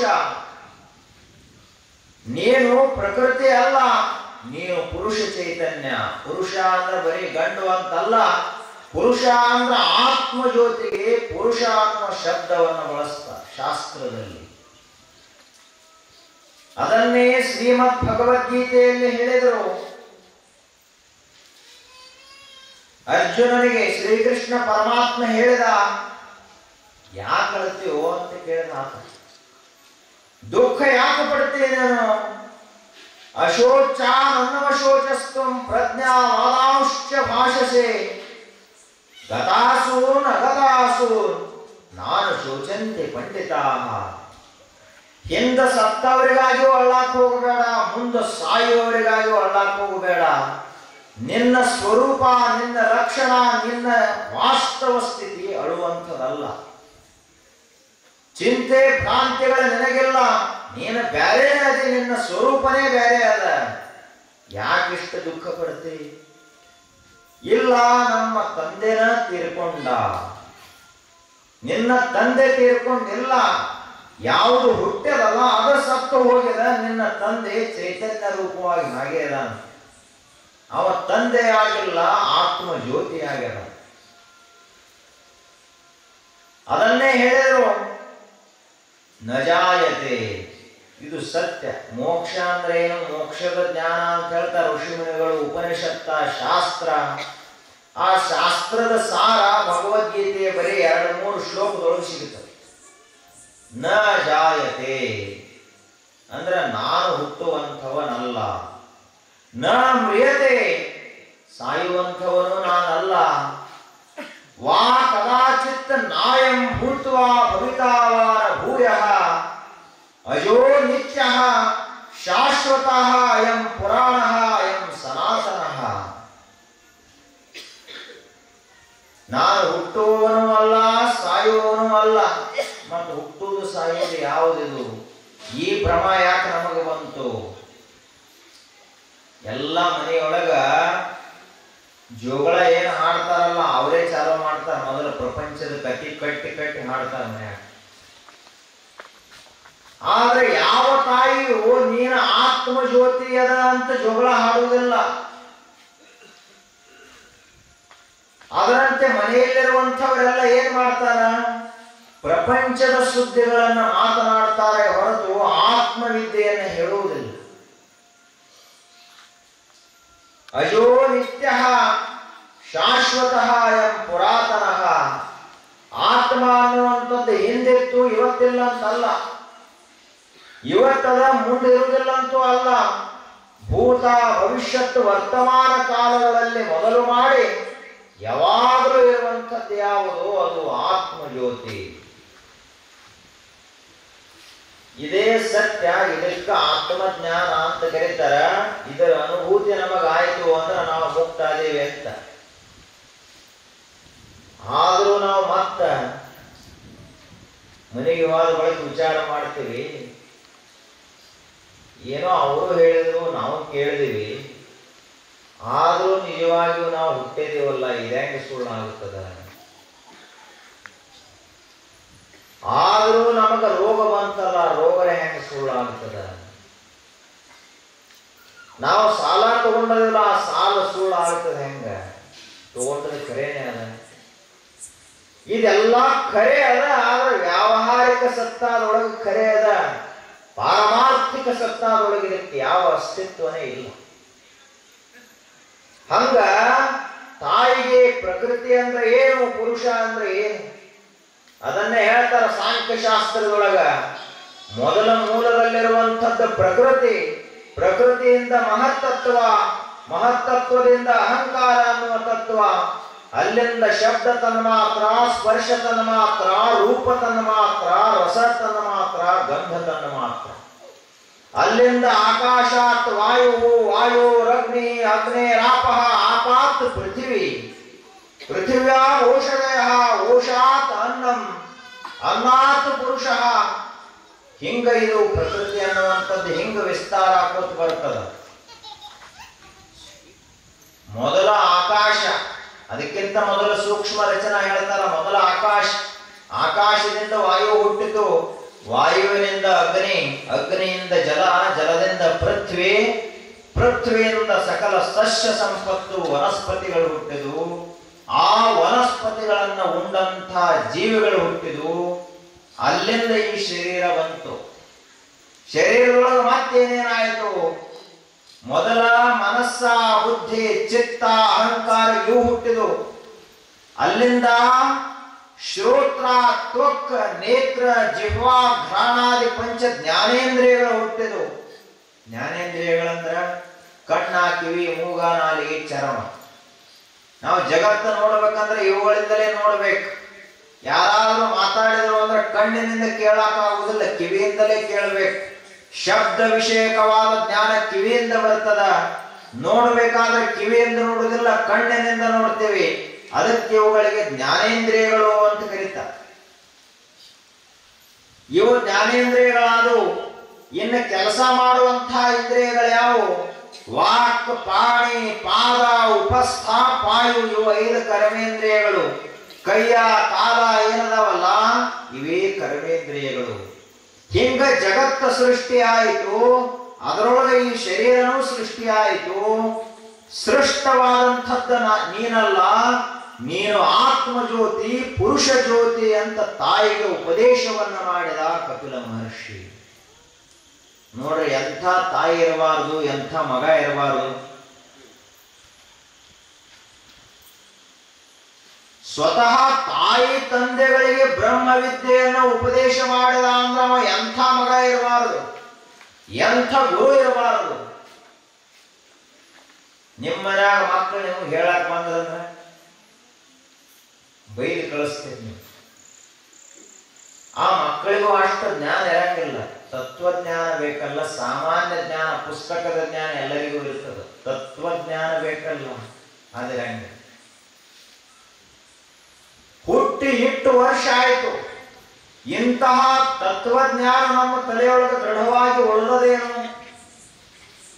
ಮತ್ತೆ ಯಾರಾದ್ರೂ ದೇಹ ಬಿಟ್ಟರು ಅಂದ್ರ ಮುಗಿಲ ಹರಿದ ಬಿದ್ದಂಗ ಅಳತಾನ. ವಾರ ಊಟ ಮಾಡೋದಿಲ್ಲ. ಯಾಕೋ ಬಾಯಿನ ಕಹಿ ಆದಂಗ ಆಗ್ಯದ. ಯಾಕೆ ಕಹಿ ಆಯ್ತಪ್ಪ? ಇಲ್ಲ, ದೇಹ ಬಿಟ್ಟರು ಮಣ್ಣಿ. ಜಗತ್ತಿನೊಳಗ ತೊಟ್ಟಿರುಗಳೆಷ್ಟೋ, ಈ ಧರೆಯೊಳಗೆ ಮಸಣಗಳಷ್ಟು. ಎಷ್ಟು ತೊಟ್ಲ ಕಟ್ಟ್ಯಾರಲ್ಲ ಅಷ್ಟು ಸ್ಮಶಾನದಲ್ಲಿ ತಗ್ಗ ತಯಾರದಾವ. ಏನೋ ತೊಟ್ಟಿಲ ಕಾಯಂ ತೊಟ್ಲ ಹಂಗ ಉಳಿಯುವುದಿಲ್ಲ, ಹುಟ್ಟಿದಂಥ ಮಕ್ಕಳು ಹಂಗ ಉಳಿಯುವುದಿಲ್ಲ. ಹುಟ್ಟ ಹುಟ್ಟಿದಂಥ ಪ್ರತಿಯೊಂದು ಜೀವಿ ಸಾಯಲೇಬೇಕು. ಆದರೆ ಸಾಯುವುದು ದೇಹವೇ ಹೊರತು ನಾನಲ್ಲ ಅಂತ ತಿಳಿಸುವುದು ಸಾಂಖ್ಯಶಾಸ್ತ್ರ. ಆದ್ರೆ ಸಾಮಾನ್ಯವಾಗಿ ನಮಗ ಮೋಹದ ಮಂಜು ಇರ್ತದೆ. ನಮ್ಮ ಕಣ್ಣು ಮುಂದೆ ಕಾಣಿಸಲಾರದಂಥ ಅವಿದ್ಯ ಇರ್ತದೆ, ಅದರಿಂದ ನಮಗೆ ಕಾಣಿಸುವುದಿಲ್ಲ. ಹೀಗೆ ಒಬ್ಬ ಹುಡುಗ ತನ್ನ ತಂದೆಯ ಜೊತೆಗೆ ನಾಟಕ ನೋಡ್ಲಾಕ ಹೋದ. ಮೊದಲಿನ ಕಾಲಕ್ಕೆ ನಾಟಕ ನೋಡ್ಲಾಕ ಹೋಗ್ತಿತ್ತು. ದೊಡ್ಡ ಆಟ, ಸಣ್ಣ ಆಟ, ನಾಟಕ ಅಂತ ಹೋಗ್ತಿತ್ತು. ಹಂಗ ತನ್ನ ತಂದೆಯ ಜೊತೆಗೆ ಹೋದ. ಬಹಳ ದೊಡ್ಡ ನಾಟಕ ಅದು. ನಾಟಕದೊಳಗ ಪಾತ್ರ ಮಾಡುವಂಥ ಒಬ್ಬಾಕೆ ಯುವತಿ ಹೆಣ್ಮಗಳಿದ್ಲು, ಬಹಳ ಸುಂದರ ನೋಡ್ಲಿಕ್ಕೆ. ಯುವಕನಾಗಿದ್ದ, ಅವರ ತಂದೆನೂ ಇದ್ದ. ಆ ನಾಟಕದೊಳಗೆ ಪಾತ್ರ ಮಾಡುವಂತ ಹೆಣ್ಮಗಳೇನಿದ್ದಲ್ಲ, ಆಕೆ ರಾಜಕುಮಾರಿ ಇದ್ಲು. ಆಕೆ ಪ್ರತಿಭಾ, ಅದು ಆಕೆ ಒಂದು ಹವ್ಯಾಸ. ಅದಕ್ಕೆ ನಾಟಕ ಮಾಡ್ತಾ ಇದ್ಲು. ಎಲ್ಲರೂ ಕುಂತ ನಾಟಕ ನೋಡ್ತಾ ಇದ್ರು. ತಂದೆನೂ ನಾಟಕ ನೋಡಿದ, ಇವನು ನಾಟಕ ನೋಡಿದ. ಇವ ಹೆಂಗ ನಾಟಕ ನೋಡಿದ ಅಂದ್ರೆ ಪ್ರತ್ಯಕ್ಷ ಅದರೊಳಗೆ ಬೆರೆತ ನಾಟಕ ನೋಡಿದವ. ಈಗ ಎಲ್ಲ ಧಾರಾವಾಹಿ ನೋಡುವಾಗ ಈ ಊರಾಗ ಕುಂತ ನೋಡ್ತಿರ್ತೀರಿ, ಅವ್ರ ಮನೆಯೊಳಗನ ಅವ್ರ ಜಗಳದೊಳಗೆ ನೀವ ಭಾಗವಹಿಸಿರಿ ಅನ್ನಂಗ ಕುಂತ ನೋಡ್ತಿರ್ತೀರಿ. ಇನ್ನೇನ ಅವ್ರು ಬೈತಾರೋ ನಾನ ಬೈಲೋ ಅನ್ನೋ ಲೆಕ್ಕ ಅಷ್ಟ ಧಾರಾವಾಹಿಯೊಳಗೆ ಮುಳಿ ಹೋಗಿರ್ತಾರೆ. ಜಗಳ ಅಂತಂದ್ರ ಅವು ಅಲ್ಲೇ ಬಡದಾಡ್ಕಿಂತ ಮೊದಲು ಇವ್ರು ಎದ್ದಿರ್ತಾರೆ ಬಡಿಗೆ ತಗೊಂಡು. ಏನ್ ಟಿವಿಗೆ ಬಿಡಿತಾರೋ ಅದಕ್ಕೆ ಬಿಡಿತಾರೆ ಗೊತ್ತು. ಅಷ್ಟ ಅದರೊಳಗೆ ಮುಳುಗಿರ್ತಾರಂತ ಇವರು. ಹಂಗ ಆ ಹುಡುಗ ನಾಟಕ ನೋಡೋದ್ರೊಳಗ ಮುಳುಗಿ ಹೋಗಿಬಿಟ್ಟ. ಅವನ ಕಣ್ಣ ಮುಂದೆ ಬರೀ ಏನೂ ಇಲ್ಲ, ಆ ಯುವತಿಯ ಸೌಂದರ್ಯ ಒಂದ ಅವನ ಕಣ್ಣ ಮುಂದೆ. ನೋಡಿದ ನೋಡಿದ ನೋಡಿದ, ನಾಟಕ ಮುಗಿತು. ಮುಗಿದ ಬಳಿಕ ಮುಂಜಾನೆ ಆಯ್ತು. ಅವರೆಲ್ಲ ನಾಟಕ ಬಿಚ್ಚಿದ್ರು. ಎಲ್ಲ ಅಲ್ಲೇ ನೋಡ್ಕೊಂಡು ಕೂತಿದ್ದೆವು, ಹೇಳವಲ್ಲ. ಆ ಬಳಿಕ ಯಾಕೆ ಗೊತ್ತವ, ನಾಟಕ ನೋಡ್ಲಕ್ ಬರಾಗನ ಏನ ಚಲೋ ಇದ್ದಿ, ತಲೆ ಬಿಗಡಸ್ತೇನು ಅಂತ ಕೇಳಿದವರಪ್ಪ. ಅವಾಗ ಹುಡುಗ ಹೇಳ್ದ, ಏನಿಲ್ಲ ನಂದು ತಲೆ ಸರಿಯಾಗಿ ಅದ ಅಂತ ಹೇಳ್ದ ಹುಡುಗ. ಹೆಂಗ ಸರಿ ಹೋತಮ್ಮ, ಬರಾಗರೇ ನೀನು ಚಲೋ ಬಂದಿದ್ದಿ, ಈಗ ಬರೇ ನೋಡ್ಕೊತ ಕೂತ ಬಿಟ್ಟಿದ್ದಲ್ಲ, ಏನಿದು? ಹುಡುಗರು ಹಂಗ ಮಾಡ್ತಾವ, ವಯಸ್ಸಿಗೆ ಬಂದ ಬಳಕ ಏನಾರ ನೋಡ್ಕೊತ ಕೂತ ಬಿಡ್ತಾವ. ನೀವು ಏನು ಕೆಲಸ ಹೇಳಿದ್ರು ಹೂ ಇಲ್ಲ, ಹಾ ಇಲ್ಲ, ಊಟ ಇಲ್ಲ, ನಿದ್ರೆ ಇಲ್ಲ, ಸುಮ್ಮನೆ ಕೂತು ಬಿಡ್ತಾವ. ಮುಂದೆ ಲಗ್ನ ಆಗಿ 4 ವರ್ಷ ಆದ ಬಳಕ ನೋಡ್ಬೇಕು, ಮತ್ತೆ ಸುಮ್ಮನೆ ಕೂತಿರ್ತಾರ. ಹಿಂಗ್ಯಾಕೆ ಕೂತಿರ್ತಾವ, ಮೊದಲು ಬೇಕಂತ ಲಗ್ನ ಆಗಿದ್ದರೆ ಹೀಗ್ಯಾಕೆ ಹಿಂಗೆ ಕೂತಿ ಅಂತ ಕೇಳಿದ್ರೆ ನಿಮಗೆ ಕೇಳಂಗಿಲ್ಲ. ಅದಕ್ಕೆ ಹಿಂಗ ನೋಡ್ಕೋತ ಕುಂತ. ಅವಾಗ ತಂದೆ ಕೇಳಿದ, ಏನಪ್ಪ ನಿನ್ನ ಇಚ್ಛಾ ಏನದ ಹೇಳು. ಅವಾಗ ಹುಡುಗ ಹೇಳಿದ, ನಾನು ಲಗ್ನ ಆದ ನಾಟಕದೊಳಗೆ ಪಾತ್ರ ಮಾಡಿದಂತ ಹೆಣ್ಮಗಳನ್ನೇ ಲಗ್ನ ಆಗುವುದು ಅಂತ ಹೇಳಿದ. ಅವಾಗ ಅವ್ರ ಅಪ್ಪ ಹೇಳಿದ, ತಮ್ಮ ನಾಟಕ ಬೇರೆ, ನಾಟಕದೊಳಗೆ ಇದ್ದಂಗೆ ಹಿಂದಿರಂಗಿಲ್ಲ. ನಾಟಕದೊಳಗೆ ಬಣ್ಣ ಹಚ್ಕೊಂಡ್ ಬರ್ತಾರೆ, ಬೇಕಾದಂಗ ಅವ್ರು ಆಫ್ರಿಕಾದಂತ ಕಪ್ ಇರುವಾರೆ ಆಗ್ತಾರೆ, ಇಲ್ಲಿ ಮಾತ್ರ ಸ್ಫೋದ್ರೂಪಿಯಾಗಿ ಬಂದಿರ್ತಾರೆ. ಏನು ಸುಂದರ ಅನ್ನಂಗೆ ಬಂದಿರ್ತಾರ, ಮುಖವಾಡ ಹಾಕೊಂಡು ಬಂದಿರ್ತಾರೋ, ಹಿಂದೆ ಹೋಗಿ ನೋಡು ಗೊತ್ತಾಗ್ತದ ಅಂತ ಅವ್ರ ಅಪ್ಪ ಹೇಳಿದ. ಅಂದ ಹುಡುಗ, ಆಗುದಾದ್ರ ಆ ಹುಡುಗಿಯನ್ನೇ ಲಗ್ನ ಆಗುದು, ಇಲ್ಲಿಲ್ಲ ಅಂದ್ರ ಇಲ್ಲ, ಹಿಂಗ ಉಳಿತಂತ ನಾವು. ಮತ್ತ ಅಪ್ಪ ಏನ್ ಮಾಡಕ್ಕಾಗ್ತದೆ? ಆಯ್ತಪ್ಪ, ನಿನ್ನ ಇಚ್ಛಾ ಇದ್ದಂಗ ಆಗ್ಲಿ. ಸಾಮಾನ್ಯ ಆದ್ರೆ ಲಗ್ನ ಆಗಬಹುದು. ಇವ್ ದಿನ ಕೆಲ್ಸಕ್ಕೆ ಹೋಗು ಹುಡುಗಿ, ಅವರೇ ರಾಜಕುಮಾರಿ. ಆ ಬಳಿಕ ಹೋಗಿ ಏನು ಮಾಡುವುದು, ನೇರವಾಗಿ ಹೋಗಿ ರಾಜಾಗ ಕೇಳಿದಾಗ ರಾಜ ಅಂದ, ನೋಡಪ್ಪ ನೀ ಲಗ್ನ ಆಗಬೇಕಂತಿ. ಆ ಬಳಿಕ ನನ್ನ ಮಗಳದಾಳ, ನನಗೇನು ಯಾರಾದರೂ ಸರಿ ಮಗಳನ್ನೇ ಕೇಳಿ ನಾ ಕೊಡ್ತಾನ ಅಂತಂದ. ಅವ್ರ ಇಚ್ಛಾ ನೋಡ್ಬೇಕಲ್ಲ, ನಾಳೆ ಅವ್ರು ವಾಲ ಅಂದ್ರೆ ಏನ್ ಮಾಡೋದು? ಅದಕ್ಕ ತನ್ನ ಮಗಳನ್ನ ಕರೆಸಿದಾಗ ಆಕೆ ಬಂದು ಇವ ತನ್ನ ಇಚ್ಛೆಯನ್ನು ಹೇಳಿದ. ಅವಾಗ ಆ ರಾಜಕುಮಾರಿ ಹೇಳಿದ್ದು, ನಿನ್ನ ಲಗ್ನ ಆಗಲಕ್ಕೆ ನಂದೇನ ಅಭ್ಯಂತರ ಇಲ್ಲ, ಒಂದು ಷರತ್ತು ಅಂತ ಹೇಳಿದ್ರು. ಏನು ಷರತ್ತು? ನಾ ಹೆಂಗ ನಾಟಕ ಮಾಡ್ತೀನಲ್ಲ, ಹೆಂಗೆ ಹೆಜ್ಜೆ ಹಾಕ್ತೀನಲ್ಲ, ನನಗಿಂತಲೂ ಹೆಚ್ಚು ನೀನು ಪ್ರವೀಣ ಆಗ್ಬೇಕು ನಾಟಕ ವಿದ್ಯೆ.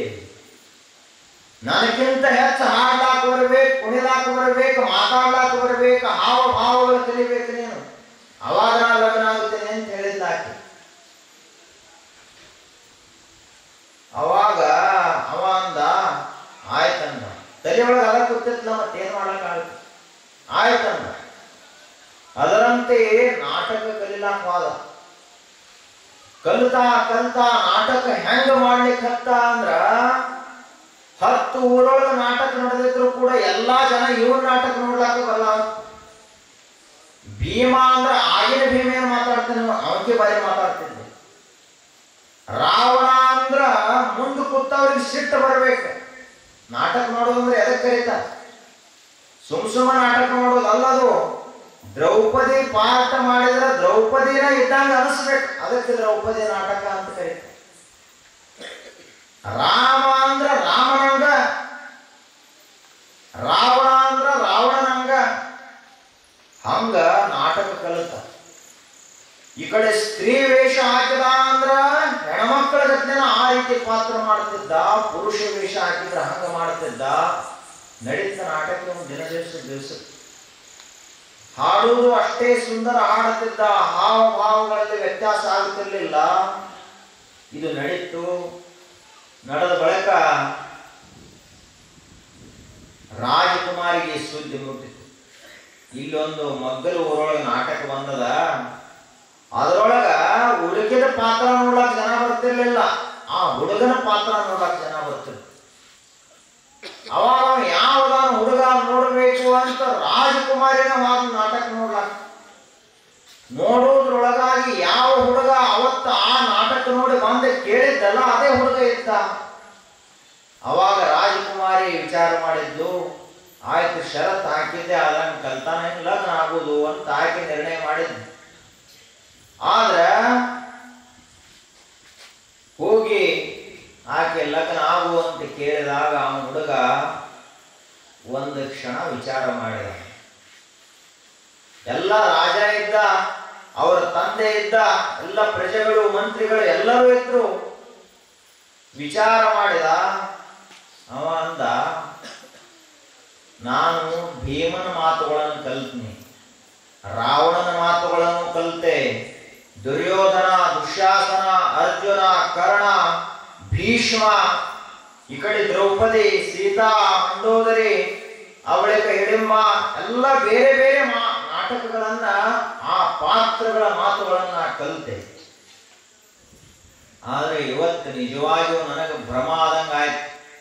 ಯಾಕ? ನಿಜವಾಗಿಯೂ ನಾ ರಾವಣೋ ಏನು ರಾಮೋ, ನಾನು ಅರ್ಜುನನೋ ಏನು ದುರ್ಯೋಧನನೋ, ಧರ್ಮರಾಜನೋ ಏನು ದುರ್ಯೋಧನನೋ, ನಾನು ಸ್ತ್ರೀನೋ ಏನು ಪುರುಷನೋ, ನಿಜವಾಗಿಯೂ ನಾನು ಯಾರು?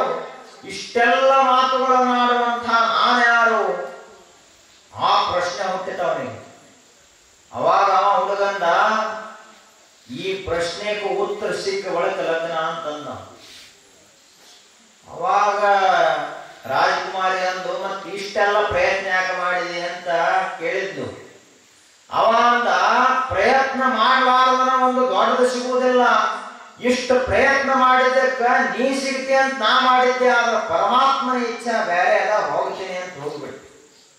ಲಗ್ನ ಇಲ್ಲ, ಏನಿಲ್ಲ, ಯಾರನ್ನ ಮೋಹಿಸಿ ಲಗ್ನ ಆಗಬೇಕಂತ ಮಾಡಿದ್ದ ಅನಿಸ್ತವನಿಗೆ.